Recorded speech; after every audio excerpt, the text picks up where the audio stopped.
Hello and welcome to Leave Your Mark. I'm your host, Scott Livingston, and today I have the pleasure of speaking with Alexander Dziri. Alex is a business and life coach. Before getting into coaching, he was a professional b-boy and breakdancer. He was part of Team Schmetta, one of the top crews in the world between 2009 and 2013. Alex traveled the world and battled on stages surrounded by more than 10,000 people. He organized the b-boy world championship called Raw Circles in Antwerp, Belgium, which at its peak had 1 million yearly YouTube views, 2,000 people in attendance, and 50 countries participating. In the middle of the last decade, Alex's career moved to London, where he took on a role with the media company London Real as their head of product. During this time, he created 4 major online courses and led most of the marketing efforts around these programs in terms of launch strategy, copywriting, sales pages, and social media strategy, resulting in millions of pounds in revenue. Now he coaches entrepreneurs in marketing strategy, content creation, product creation, and launch strategy. He combines this with awareness, helping the entrepreneur understand what they really want so they don't burn out, feel lost, or get overwhelmed. I met Alex a few months ago and I was taken by his true desire to serve and his mission to help business people thrive in both business and life. I'm excited to speak with him today. Welcome, Alex. Thank you so much, Scott. Very happy to be here. Thank you for inviting me. Yeah, it's kind of nice to actually talk to you about a whole series of different subjects, which I think my listenership are going to find really interesting and learn a lot about. But I always start this is a life journey podcast. So I start my podcast out sort of investigating where life started. So you were born in Belgium and you grew up in Belgium. In Antwerp, Belgium. So that's your Yes, hometown where you live today. correct. Very cool. Are your parents still there and stuff, or family still there? They are still here. Yes, Oh, okay. both my mom and dad are here. My dad is from Tunisia, so he's back and forth between Tunisia and Belgium. But yes, they're still here.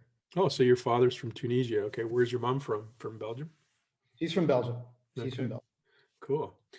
And so was growing up in Belgium, I'm curious. So you mentioned when we first met, you speak a lot of languages. Is that a standard practice growing up in school that you learn multiple languages in school, or is that something you have taken an affinity for yourself? It's a standard here Okay. in Belgium. So you have to learn by law, it should be three languages Mm, because you have the north, which is the Flemish part, where they speak Dutch, where I'm from, where Antwerp is, and then the south, which is Wallonia, which is French. And after World War II, when the Allies won, Germany, as a way of saying sorry, gave a piece of their land to Belgium. And now we had to also learn German because they joined. And then you have English, which is the international language in Brussels. So everybody knows a little bit of English. So yeah, it's kind of standard practice to be learning all these languages, although not everybody is that fluent, but you do learn it in school. And you do have a certain level here in Belgium of understanding different languages. What's the language you're most comfortable in? Dutch.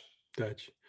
I'm wondering, like, I was interested in this question, especially I speak two languages as well, but obviously French not as fluently as English. But what language do you think in? Do you think in the immediate language of the conversation, or do you think in Dutch when you're thinking about things?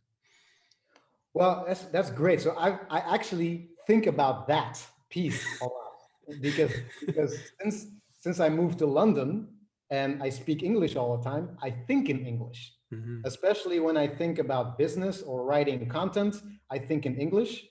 But then I catch myself thinking in English, and then I think, well, I'm Dutch, so shouldn't I be thinking in Dutch? So I switch between both of them, and I lose words between both of them. Like when I speak to a Dutch friend, I'm trying to explain something in Dutch, and I can't come up with a word, say it in English, and like says, "Oh, it means this." Oh yeah, yeah, right. And then the other way around in English. So yeah, I'm like switching between both modes all the time. Wow, that's wild. What did you grow up wanting to be, like wishing to be, looking up at the stars and dreaming to be? I had a couple of phases, but I think the first real thing that I can remember is I wanted to be an archaeologist. Really? Wow. So, yeah, I don't know why. I liked Indiana Jones and the Adventure, I think, Alexander the Great after my name.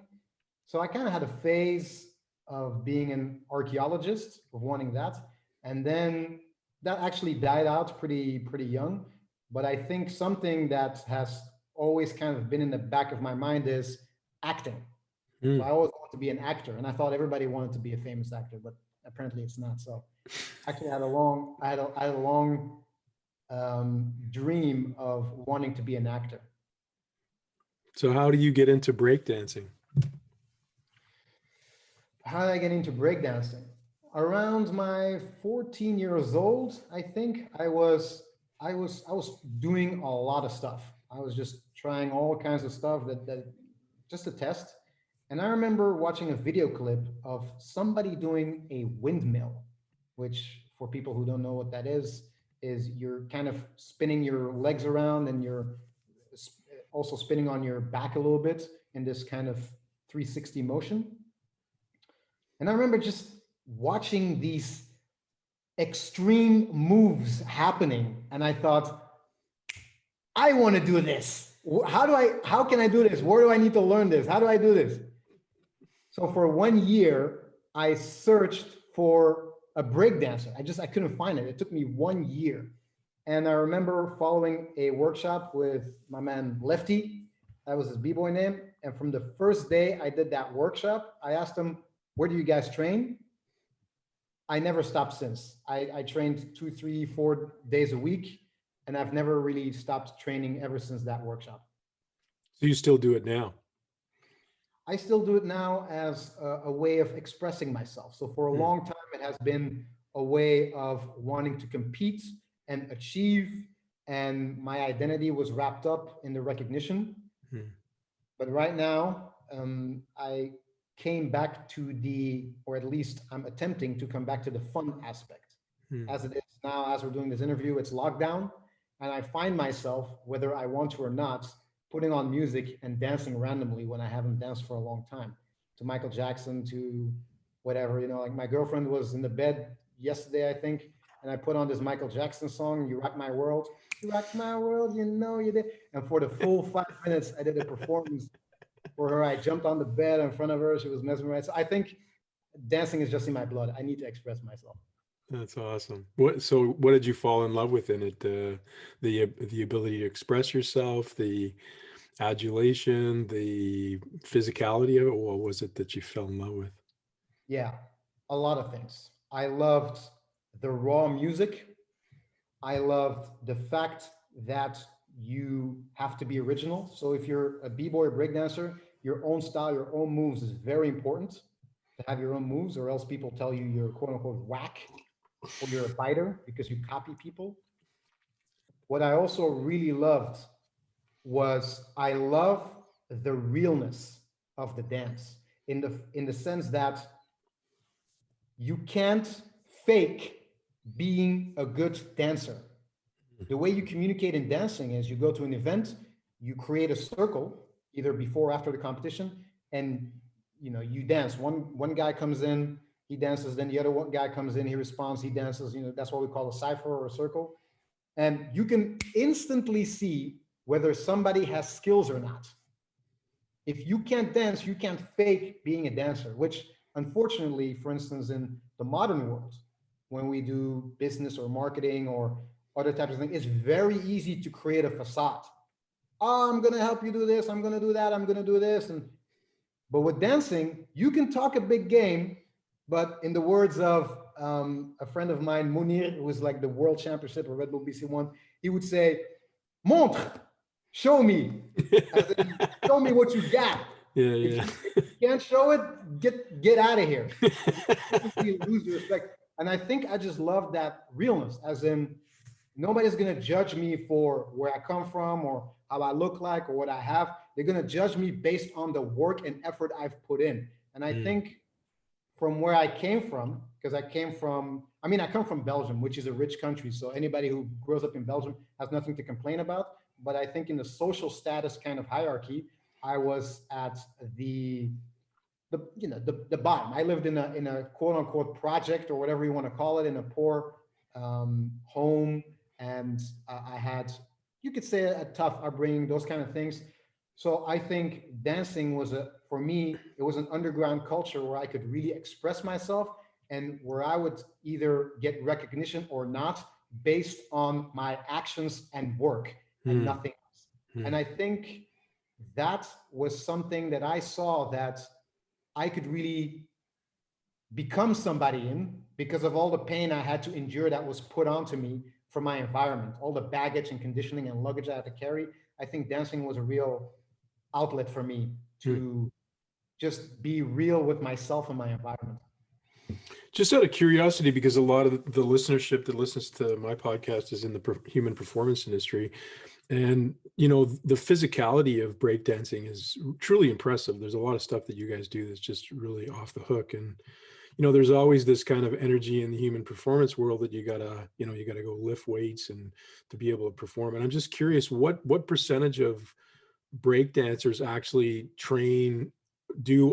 call it auxiliary training to support what it is they do, and what percentage are they just dance, and that's what creates the repetitiveness of it, creates the strength that they tap into to do the things that they do.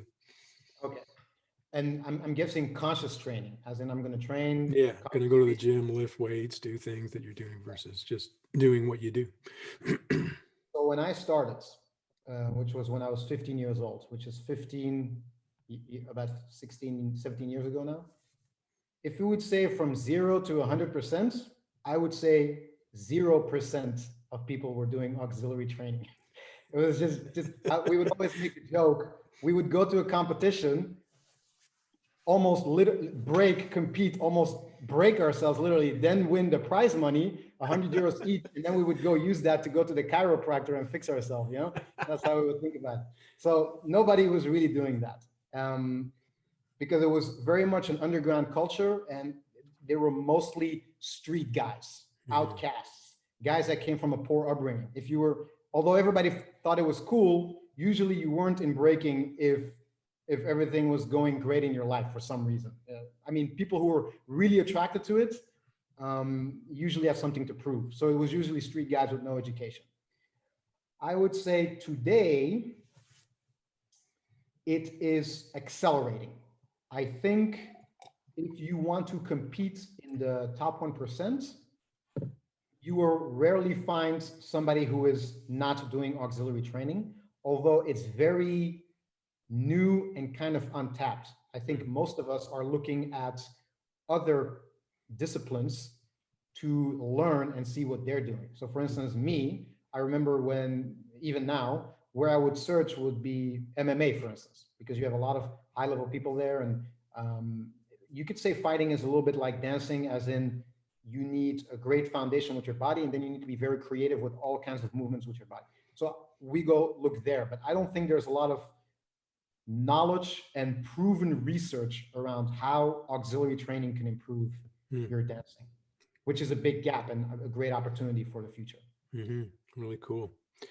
So I'm interested, how you go from being a break dancer to getting interested in the business side of break dancing. So, I'm sure there's guys who just compete and just do it, but you decided you would organize competitions and get involved in sort of that business side of things. Why aspire to that, and what attracts you to that? Yeah, so I understand that you mean Raw Circles, the event. Is Yeah. that what you mean? Yeah. So the funny thing that you say that is only when I left Raw Circles, or when I tried to make money from it, did I saw it as a business. In the beginning, I didn't see it as, oh, I am conducting business. All I wanted to do was get people together and serve my community. I also think because I was not very talented at dancing, and I was a little bit heavy, like I was a little bit fatter, and as you said, no auxiliary training, just do whatever you can to get the recognition. Um, I think that was also a way for me to be recognized in my crew, as in maybe I'm not the one who's going to perform the hardest on stage, but I'm going to create this event where I'm going to give my crew members a stage for them to become better in the world. Because I would invite, I mean, in the beginning, it wasn't the world, it was just first it's Belgium, then it's Europe, then it became the world. But for me, I think it was also, first of all, compensating the fact that I wasn't good enough in dancing myself. And then also because I believe I'm somebody who loves to bring people together. And as I was doing that, and I love just, I mean, I love getting 2,000 people into a room and giving them an amazing experience and having everybody scream and get the best dancers and give you an experience that you will remember for life. Because that was the tagline of Raw Circles. Raw Circles, rock to be remembered. Mm. Having an experience that you remember that event, I will never forget that. And still today, people come to me and they say, when are you going to do another Raw Circles? You know, that was kind of the thing that I wanted to create. So in the beginning, it was only when I saw that I was leaving home and I had to start making money, that's when the whole money aspect got involved into it. But that's when it kind of became difficult because the quote unquote dancing industry didn't have a lot of money. So that's where I hit the wall. Mm. And that's what got me to transition into something new because I had to start making money. Right. You're on releasing a presentation that you have created that you shared with me. That's about 30 minutes long in a few days from now. And it kind of walks in a very sort of thoughtful manner through maybe your life experiences and sort of where you are headed now from a mission perspective. So I'm kind of curious to unpack that a little bit from this point onwards, which you talk a lot at the beginning about, you know, growing up and your dad being, obviously dad's from Tunisia. So, you know, you talk about your dad being really hard on you and maybe you not having the kind of feedback that you needed or wanted or sought, and then being a little bit chubby, as you said, and stuff. So what is growing up for you, and how does that instigate who you become in the early phases of your life? And we can sort of walk through that, how that sort of transitions through London Real and the other experiences that you have. But so the interesting thing is that what I'm about to say now is I only realized this the last year. mm, But what I realized was that I grew up in an environment with two parents that almost didn't, they never said I love you, or they never openly showed love. My mom was always there and she always took care of me, but she was, as she told me, emotionally unavailable. And my father he was there, but he wasn't really there. You could see him on the couch, but he was just watching television and being depressed. mm, And basically, from where he came from, he migrated from Tunisia to Belgium. And he came from a hard upbringing where his dad didn't give him love. So when he had me as a son, his heart was still fragmented. So he didn't have a heart to give me. mm, I remember watching my father sit on the couch, and my mother would be trying to talk to my father, and he would just be looking at the television, not listening, while my mother was sad and trying to communicate something. And I remember watching my father and thinking, I will never become like that. mm, I will never become a person who says, well, you know, this is the cards life has dealt me. I can't do anything about it. I'm depressed. I don't have any work. I can't take care of my kids and my wife. And well, that's just that's just the way it is. So I'm just gonna sit in this couch and I'm just gonna watch television. Too mm. bad. That really impacted me. And I think that is what made me extremely driven, because I was afraid to become like my father. So I did everything I could to become somebody in dancing, to become somebody when I went to London, to become somebody when I do this or I do that. A lot of that was geared towards trying to achieve and trying to become somebody. So I think that was a very important part of my upbringing. Do you think, like, as you kind of explore this idea of drive and being driven by fear versus, as you talk about in your presentation, being pulled and sort of drawn towards something by love and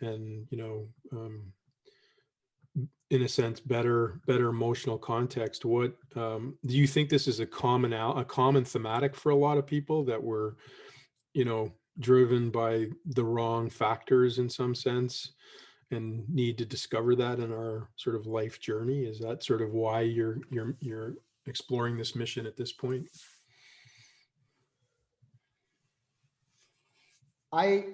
Yes. So this is an important question. And I think about this a lot.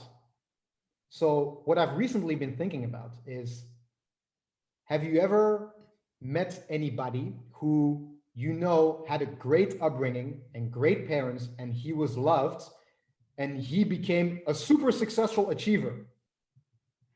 Usually not. Usually they're just relaxed people. They have great friends. They have a great family.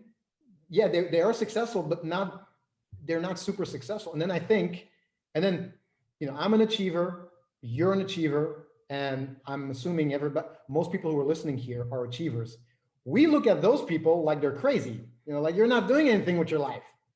But why would you not want to be like that? Why would you not want to be happy and content and have a great life and great friends? And why do you have to go out and achieve everything and get to the next level? Why do you have to do that?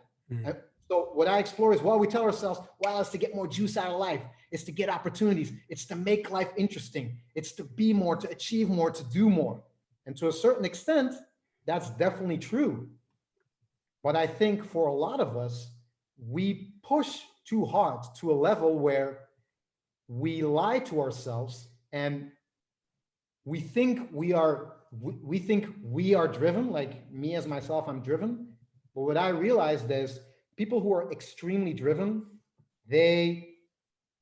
it's usually they are being driven by something that they're not aware of. Why else, in order to achieve something monumentous, you have to push yourself beyond a limit of pain. And why would you want to do that? If you consciously know, wait, this is painful, this is hard, why would you want to push yourself to extreme levels of pain? I believe it's usually something subconscious. I believe that you can be a great achiever, achieve incredible feats, and do things that people admire you for. But I think only a few are able to do it in a way that's balanced, where they're not feeling extremely stressed and burnout. I think that's the art. And I think that is way more rare than the people who achieve and who are in pain. Well, let's talk about your experience that kind of moved you closer towards sort of this understanding. You are doing breakdancing, and then you can elaborate on the actual conversion point, but you decide to go to London and take a job at London Real.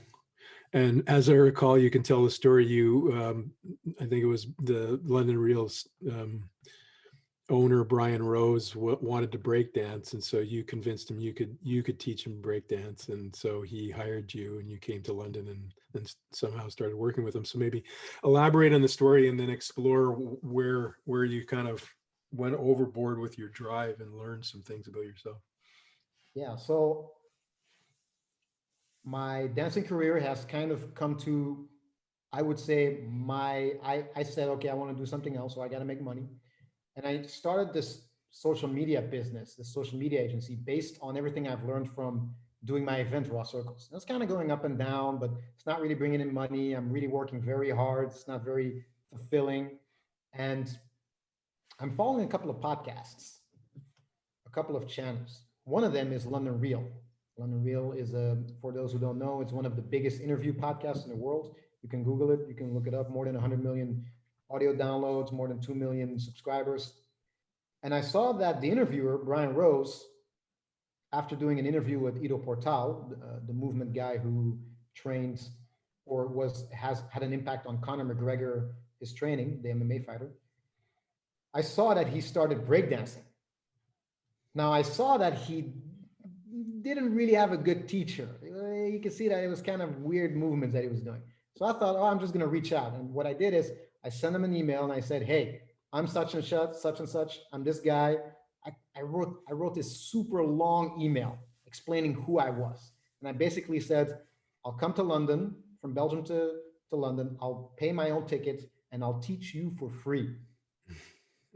And the second I send it, I think to myself, God, you're so stupid. Such a long email. Nobody's going to read that. Nobody's going to answer to that. And the next day, I get an email back, just one sentence, Sunday morning. Cheers, mate. When do we start? So I'm like, holy shit, it worked. So I booked my ticket. I come to London. I prepare this workshop. I teach him how to dance. And afterwards we talk and we have a good connection. There's a great connection going on. And he paid back my ticket. He says, yo, you got guts coming here by yourself. It's nice. I respect it. And I became his personal coach. So every 2 weeks, every 2 to 3 weeks, I would come to London, from Belgium to London, and I would teach him how to dance. By this point, London Real is only about 5 people. It's not very big, but they already have a big reach. There's kind of a little bit of money coming in. And one job opening opens up. Social media ninja. Now, I've been running a social media agency for 2 years. And I'm thinking to myself, what are the possibilities that I'm teaching a 45-year-old man breakdancing and this one job opens up that I've been training myself in the last two years? They might say, you know the saying, when the student is ready, the teacher will appear. That was kind of the thing that was going on in my head. So I said, this is serendipity. This is an opportunity. You need to go for this. So next time I come over, I say, hey, Brian, I want that job. And he kind of laughs at me. He's like, what are you going to do? Social media? You're my breakdance coach. What are you going to do? I have more than 100 applications going on. How are you going to come? What are you going to do? So I said, oh, okay. I said, give me 1 week. I'll come back.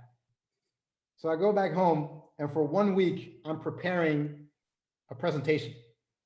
And I come back from everything that I've learned from my social media agency. I analyze London Real, and I come back.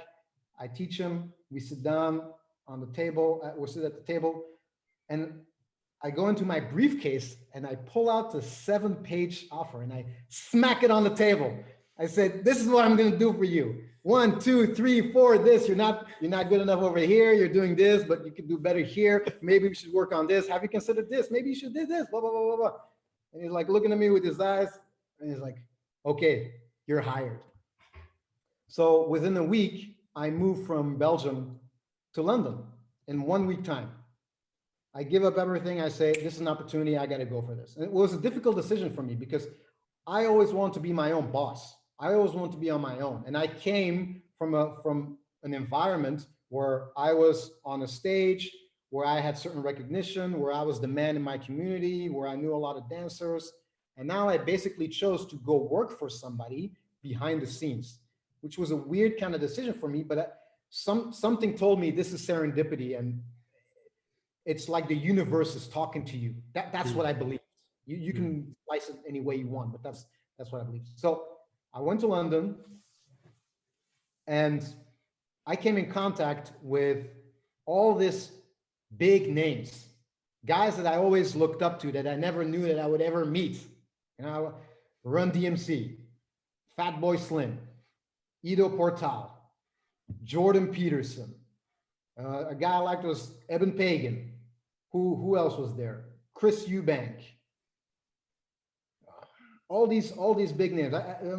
Grant Cardone, whatever. All these big names from all kinds of industries came there.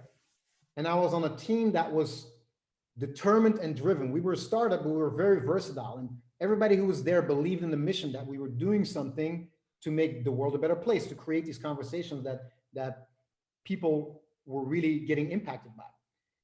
So I told myself, wow, I got a real opportunity here to figure out what I'm good at, what I'm great at, and I can maximize my skills here because I'm really in an environment that's so unique.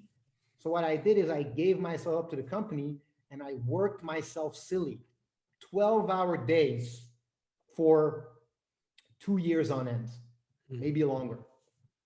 And I had a very simple life. Wake up, go to work, drink caffeine, work my face off, come back home, have 1 hour of relaxation, go to sleep, next day, same thing again.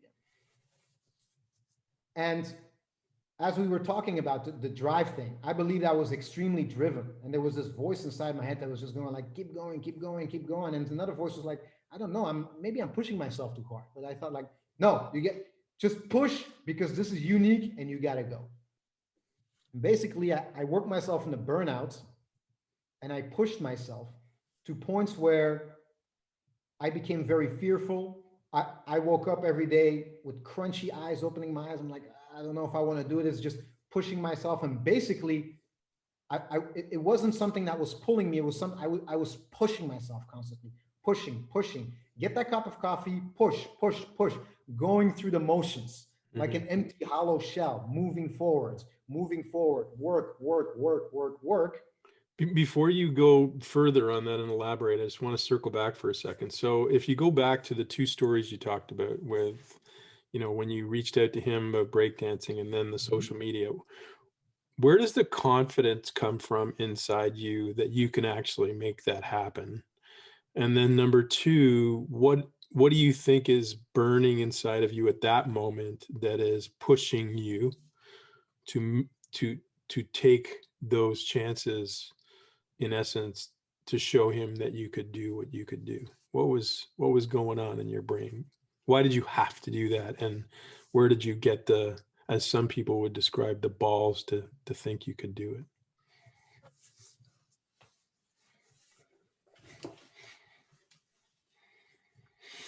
Good question, because I want to answer this in a way where I hope it gives value to the listener. Because at the moment, I know I failed so hard. I remember doing my social media agency, and after coming from such a big win as a dancer and being at the peak of my lifestyle, I said, oh, I'm just going to do something else. And I was incredibly confident from what I did before. And I said, I'm going to make this work. And I remember just doing that for 18 months, and it was just not working. I remember going to the river at Antwerp, and I was by myself in the studio for more than 1 year trying to get this off the ground, super lonely, and just crying and just thinking to myself, I have really failed. This is my first real failure in life. I just can't make this happen. And I thought I was so great. I got to do something. I got to make something happen. That's what was basically going on in my mind. Now, what got me the balls to do it? I mean, that's a great question, because I try to think of what I think my mindset. This is kind of my mindset that I see. I think this question was asked to me before, and I think the way I see it is, most people look at the lens of, if I do this, what will be maybe I will have rejection, and I will suffer all these losses, and I will look bad, all these type of things. And I feel these things too, but I have another frame that is working harder than that, which is, if I don't do this and I look back on it, I don't want to regret this. I don't want to regret looking at, oh, you had an opportunity, you didn't do anything. I think the best analogy is, you go into a bar, you see a girl that you like, and you think to yourself, I want to go talk to her, but you think, no, she's not going to like me. She's not going to like me. I'm not going to talk to her. It's better to be safe. To me, it would be the opposite. If I would be in a bar and I would see a girl, and I would not go talk to her, and I would go out, I would say, you idiot, you pussy, you let that go. Why? Yeah. You're regretting it right now, right? Yeah. That's how I would look at it. So the next time I say, like, I do not want to regret that.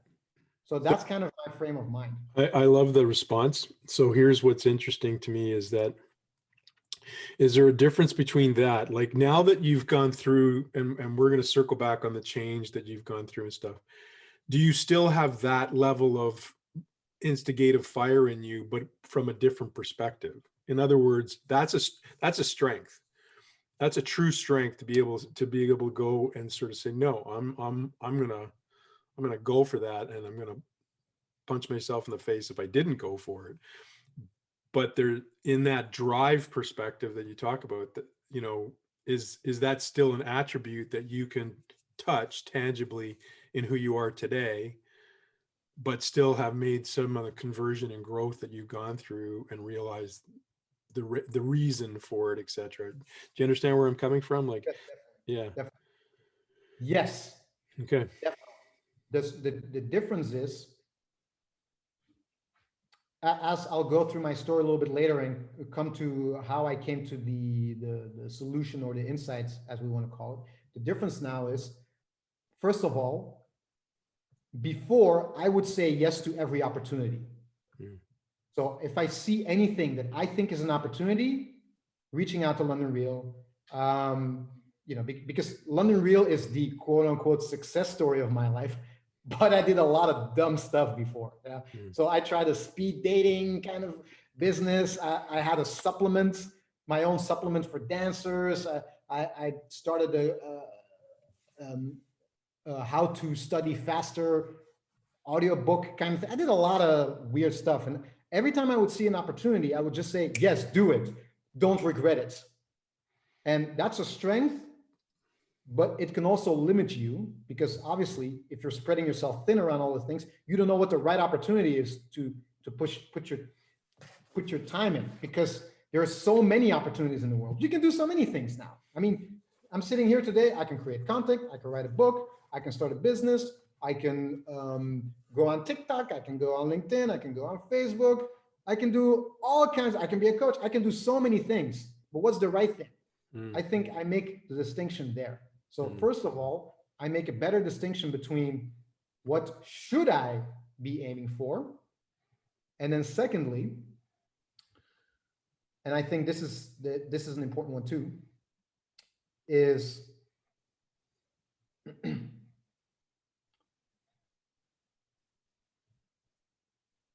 I believe I take more risk.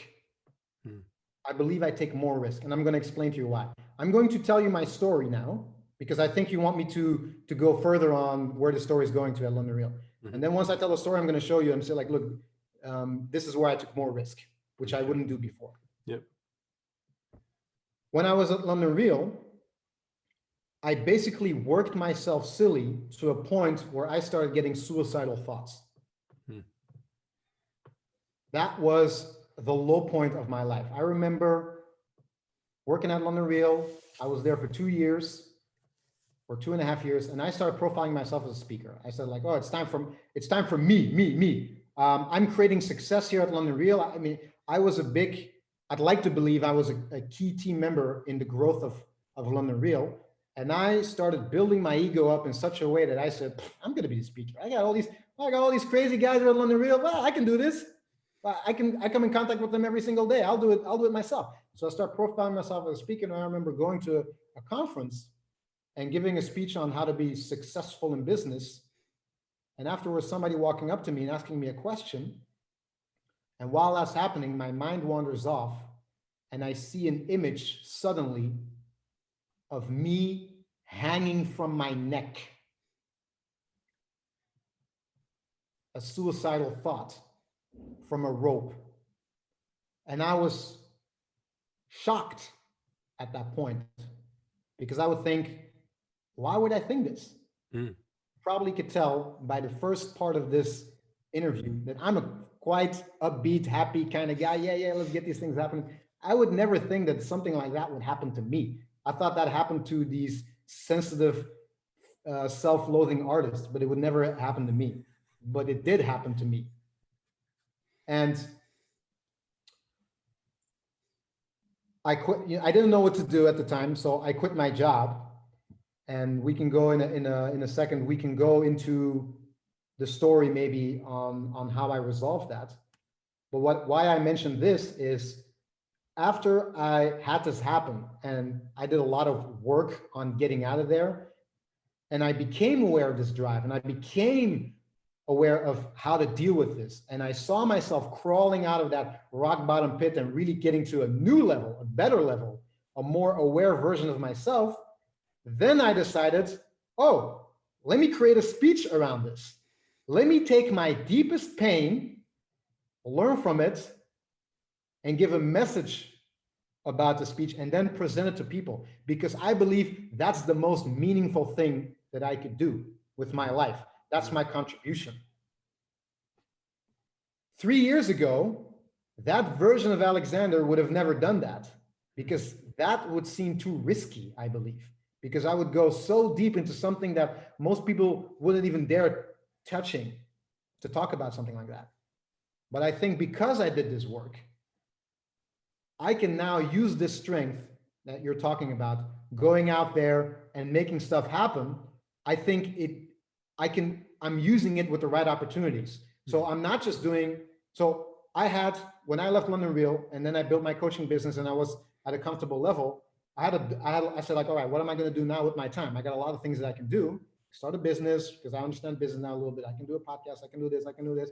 I did all these things, but because I'm not taking on 20 opportunities at the same time, I have more space. I have more energy, so I can take the thing that's the most uncomfortable, but the thing that I believe will yield the most important results. Maybe if I start maybe if I do a dumbed down how-to YouTube channel on how to become successful, I will attract a lot more people listening to it, because that's what people want to hear. But if I create a speech on how I had suicidal thoughts and how I got out of it, and I create this 30-minute piece, that's not really mass appeal. But who cares? If I can get into somebody's brain, just one person, I know this sounds corny, but I really believe this. If I can create something and I can help one person who has suicidal thoughts, who doesn't know how to get out of it, who's a high achiever, who has so much potential, and I can give him a seed to change it, I rocked to be remembered. I did my thing. I did something that I see as valuable. So I make my decisions around my opportunities differently, and I try to use my strength on where I believe it matters and where it will fulfill me the most and give me the most results that are most aligned with my values. Awesome. I'm going to use that time to pivot to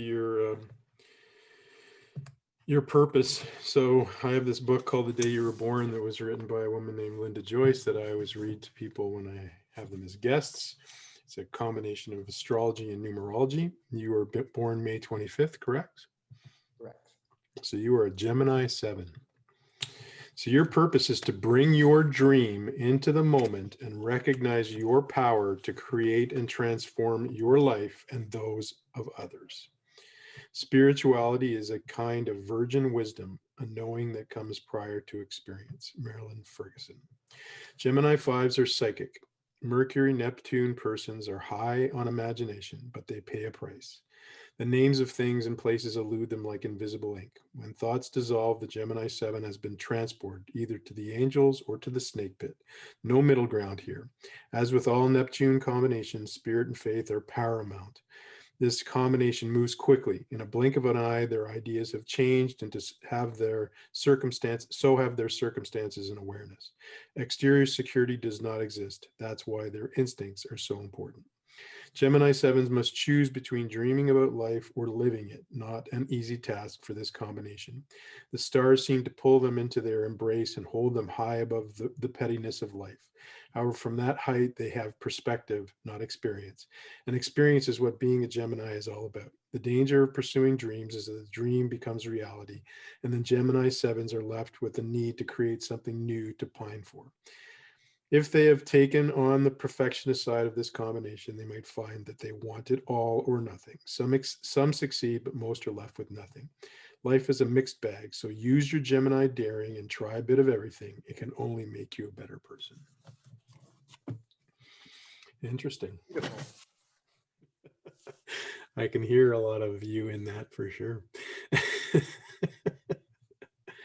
So you're burnt out, you're having suicidal thoughts, and I think what's important for the listener too is that I know, knowing part of the reason why I have this podcast is to instigate, contemplation and thought, and provoke people to, consider, because in the world of human performance, the irony is that we're always trying to help people perform, but a lot of times we're burning ourselves out and working like maniacs as well. And there's always this question about drive and purpose and why you're doing it, and, and really coming to some connection with that. So you're in the middle of this burnout space.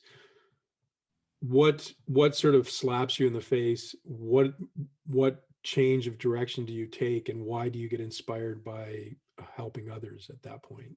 Like, what's the transition point, and how does it become created in you? The fact that I want to help people through this presentation, or Yeah, through your presentation, through the work that you do. Obviously, there's been a change in the spirit of who you are from when you worked at London Real, where there was obviously a sense that you were doing this maybe for the wrong reasons, or in your mind now, being driven by the wrong things. And now you've discovered, being pulled in essence by love, and serving others and things like that. That's not a transition that happens in in 5 seconds. So how does that transition happen for you, and what do you discover about yourself in the process? yeah, I find something so insightful and funny, the fact that the most important events or changes in my life were never things I thought about in the first place. They always happened to me. Mm. I never planned them. When I came to London, and people ask me, why did you come to London? I would always say, I didn't choose London. London chose me. As you can hear, I have an American accent. What am I doing in London? So a lot of people thought I would go to America, for instance. And after I left London Real, something happened to me also randomly that had such an impact on me. Well, I don't think it's random, but it happened to me without me planning it. Mm. I didn't know what to do next after I left. And for a year, I was I traveled a little bit. I had some money saved. I was trying to build my coaching business. I was resting. I was trying to get out this burnout, but I was kind of in a limbo for a long time. So for maybe about a year. And I gave a speech somewhere on marketing. Knockout marketing is a concept I have. And a man approached me afterwards, and he told me, "Hi, my name is John Richards. I'm doing a retreat in my hometown. Will you please come and check it out? Please come." And I was like, guy looked kind of suspicious. It's kind of weird. Like, all right, kind of looked like an English hooligan mixed with being a Greek philosopher. But I said, yeah, sure, whatever. I'll come there. And I came, and it was a big surprise. This guy, he had a way of telling stories and asking questions that made me realize that my drive basically came from my father, because my biggest fear of my father was that he always wanted to be an important person in his life. And I basically realized that I took that on, that my biggest fear in life that I was not going to be an important person in his life. And I took that over from my father. It wasn't even my biggest fear, it was my father's fear. And I told myself, I want to get rid of this. I want to be free. I don't want to live with the baggage of the struggles of my environment and people around me. I want to be free and be able to understand what are my values, what can I create. And I remember John doing his thing, and at a certain point I was just completely breaking down and crying in front of 700 people as hard as I ever could. I couldn't even, he was asking me what's going on, and I couldn't even speak. I was so choked.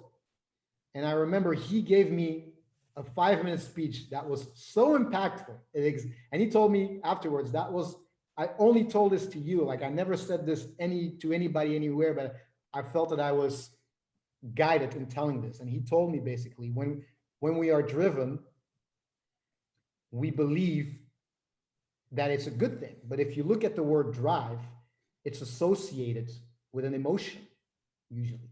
To be driven by fear. Now, we believe, or I believed, that I was driven, but I was actually being driven by the need to impress my father, because he wanted to be important And now I was going to be important for him. And he told me, when you can get rid of that and you can get to a place where you have space and you have room and you say, I don't want the success anymore, fuck it, I'm just going to be who I want to be. That's when you will have room and you will feel that you will become drawn. And instead of being driven by fear, you will become drawn by love. And you will always be driven. You will always be a driven man, because the wounds that got inflicted on us as high achievers, it will not go away. It's there.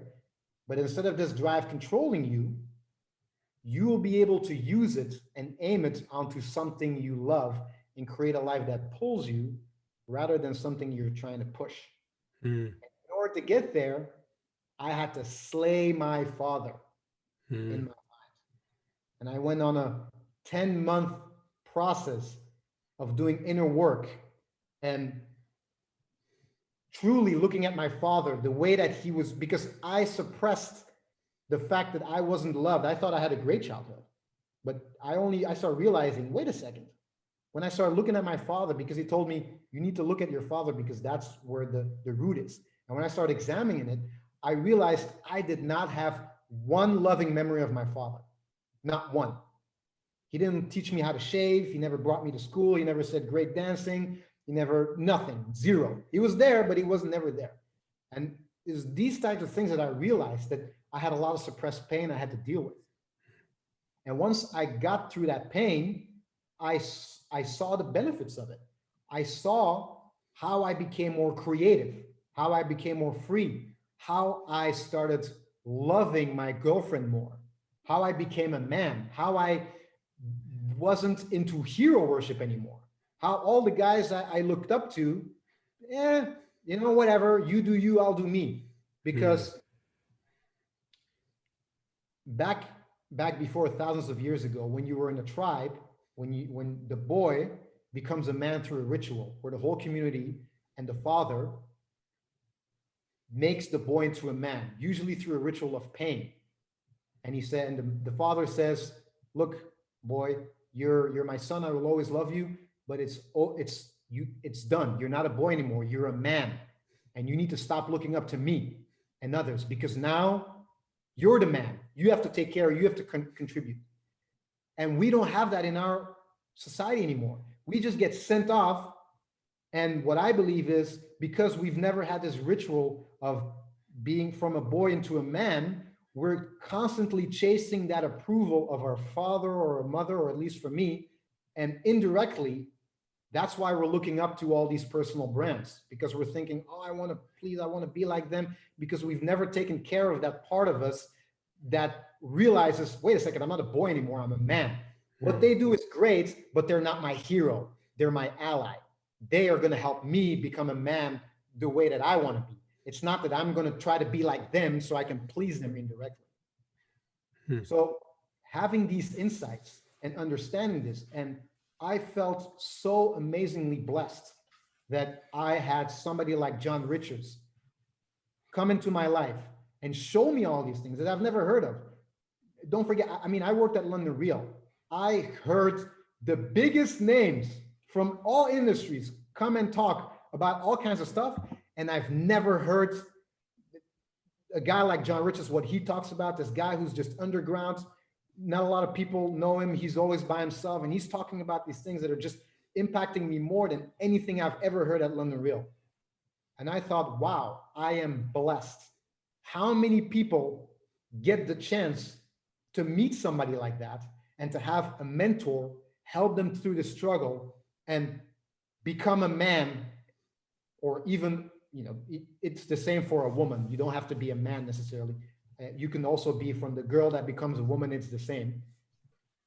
How many people get this opportunity? Not a lot. And I have a voice. I know I can speak. I've given speeches.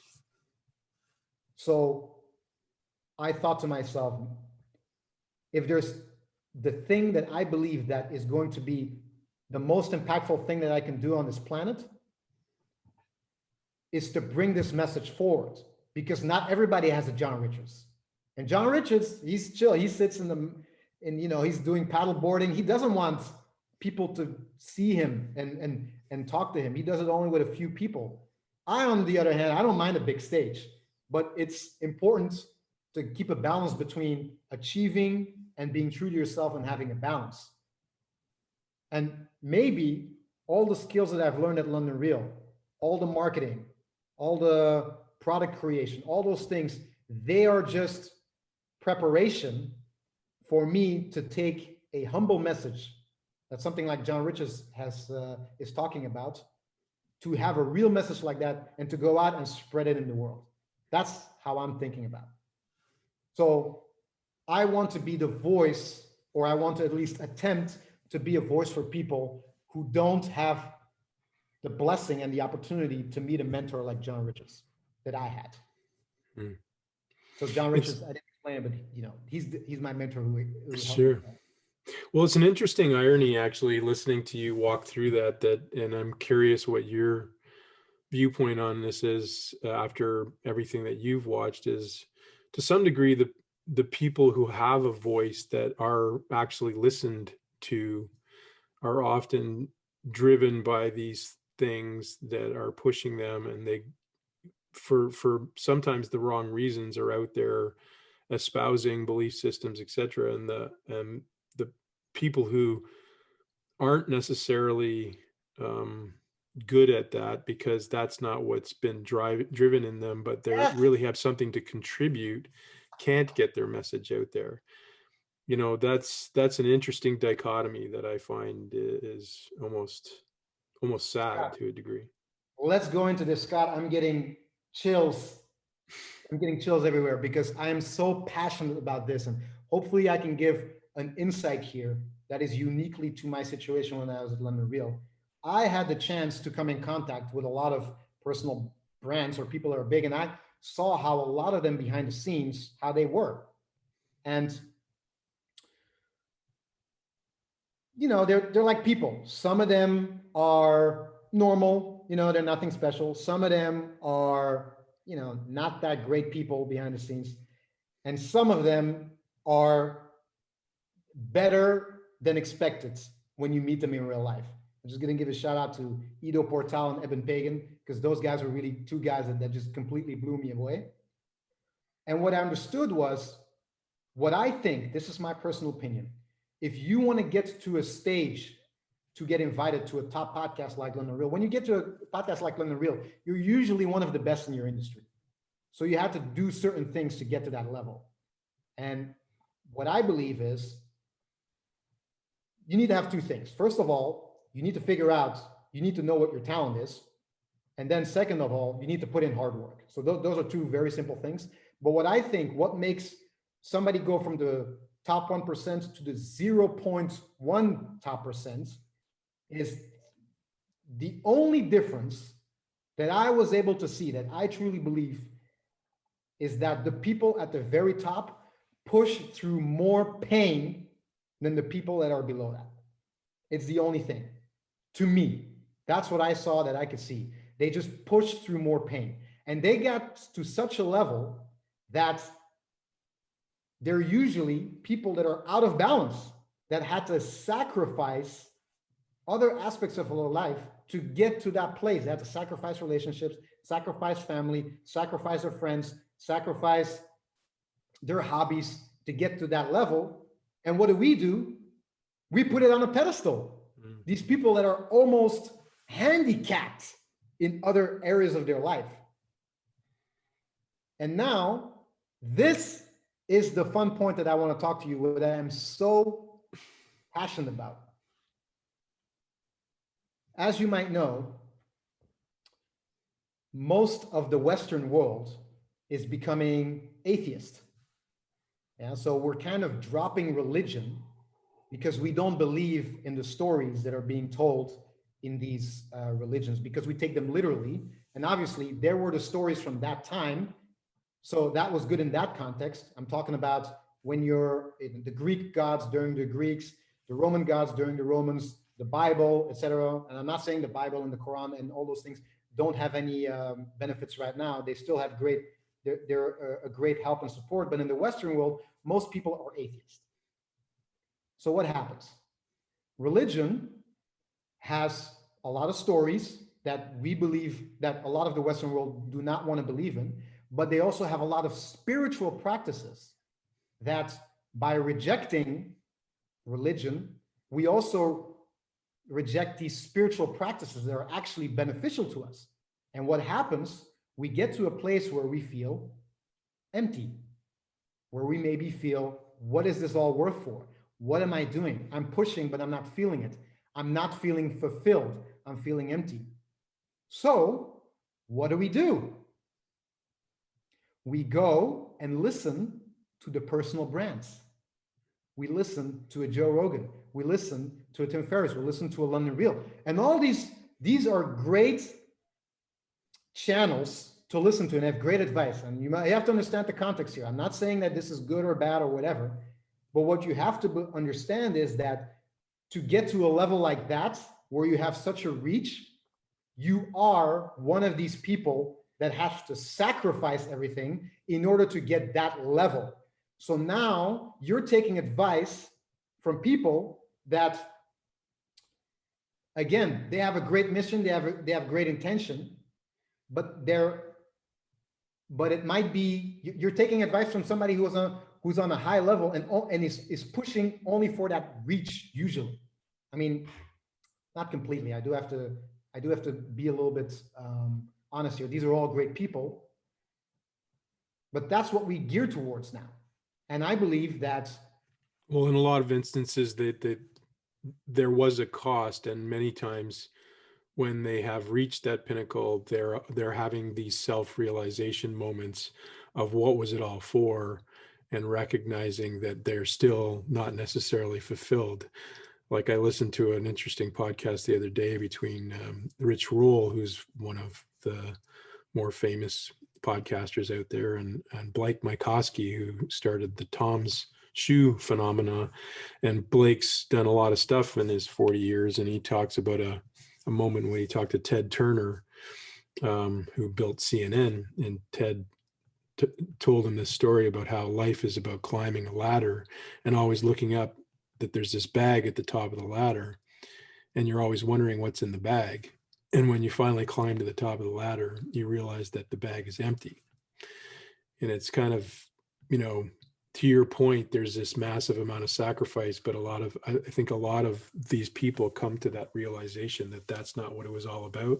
But it takes them getting there and climbing that ladder and getting the empty bag to recognize that self-fulfilling prophecy in some sense. correct, yeah. And in respect, those big brands, I mean, I completely respect them. And it's not about them. It's actually what I'm talking about is about the listener, is that when you have that level and you're trying to search for something, you're trying to learn, that's what we're gearing towards. That's what we're taking. That's what we want to take advice from. But we have to watch out and be aware of this quote unquote, maybe hero worship, or trying to give it context into our life. I think, and this is what I'm so excited about when I talk to somebody like John Richards, is the Western world is in a deep need for, dare I use the word, spirituality, because we've pushed the boundaries so hard on achievement, and things have become so noisy, and there's so much media out there. And what we hear is the way to have a great life is the achievement part, is the growing part. And that's a part of it, but it's not the only part. And what I think is about to come is the new story. What I talk about when I'm talking with John Richards, what's the new story? What's the story, during the Bible, that was the story from that time. During the Greeks, that was the story from that time. What's the story from today? We don't have it. There is no story on how to live a balanced life today. There are stories on how to become successful, which is why these personal brands are very useful, because there is a great benefit in climbing the ladder, but it's just not the only part of life. And I think that is what I was missing.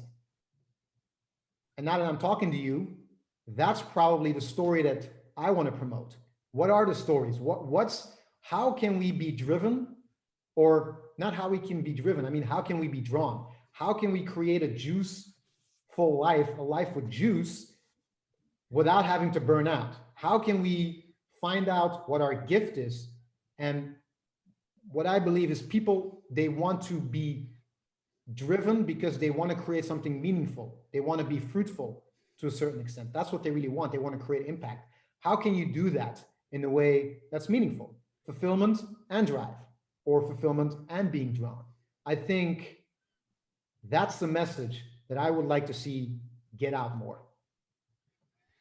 Yeah, well, I think your message around the measuring stick should not be in the quantity, but the quality of the connection and the message and the mechanics of what it is that you create. Like you're saying, if I can move one person, versus this need to move 30,000 followers or something else. Like it's, if you can connect with that inner desire to help, spiritually help one individual, how that cascades has its own phenomenon and its own energy. But if you start with that, then I think your balance is a lot more healthy than if you start with, I need to be impactful. So to be impactful, I have to have followers or people or listeners or whatever it is, kind of thing. So, I think. Yes, and don't get me wrong. When I'm saying I want to impact one person,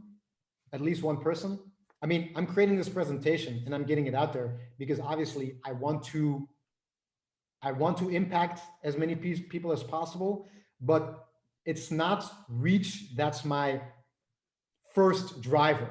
Mhm. The first driver is it creating impact? And then the second driver is reach to impact ratio. If I reach 100 people, do I impact 10 people or whatever? Am I creating something that is of quality? And then I try to throw a net of reach. Mhm. But I think it's this distinction of making that, like, I'm not trying to say here just impact one person, because for a lot of people that's going to be maybe boring. I understand that. But I think as a high achiever, we gear more towards scale, or it's easier to gear towards scale and wanting to impact, rather than, okay, what does this mean? Am I really doing something that's meaningful? Am I doing this for the people? Am I doing this so people can laud me? Am I doing this for my father, for my mother? Am I pleasing people? Or am I really doing this because it's coming from me, from my values? Am I creating something that I really believe in, that's aligned with my values? That's my creative side. That's my unique self. That's what's happening. Mhm. And I want to get that out more because I think we can use more of that. Awesome. Well, I'm going to finish by saying, where can people find your speech on, I think it's the 13th, you're going to post it out and listen to your message. Yes. So you can find it on YouTube. The title is How to Feel Alive Without Giving Up Drive. And you can just find me under my name, Alexander Dziri. I'm on YouTube and on Facebook, or my website, www.alexanderdziri.com. Beautiful. Thank you for your time today, sir. It's wonderful to listen to your story and get to know you a little bit better and understand your message. Well, thank you so much for inviting me. This was very fun. Cool. Have a good day. You too.